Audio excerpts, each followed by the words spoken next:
एक और अहम खबर आप तक पहुंचाएंगे। मुल्क अफवाहों की जद में है। शेख रशीद ने ट्वीट किया, कहा कि जुलाई में बिजली गैस के बिल आएंगे तो कयामत ढाएंगे। ओवरसीज पाकिस्तानी से वोट का हक छीना गया।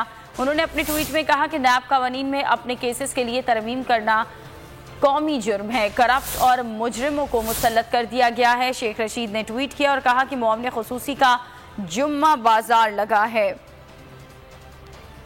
एक और अहम खबर आप तक पहुंचाएंगे। मुल्क अफवाहों की जद में है। शेख रशीद ने ट्वीट किया, कहा कि जुलाई में बिजली गैस के बिल आएंगे तो कयामत ढाएंगे।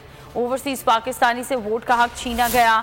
उन्होंने अपने ट्वीट में कहा कि नैब कवानीन में अपने केसेस के लिए तरमीम करना कौमी जुर्म है। करप्ट और मुजरिमों को मुसल्लत कर दिया गया है। शेख रशीद ने ट्वीट किया और कहा कि मुआवने खुसूसी का जुम्मा बाजार लगा है। सब्सक्राइब करें और बेल दबाएं ताकि कोई खबर रह न जाए।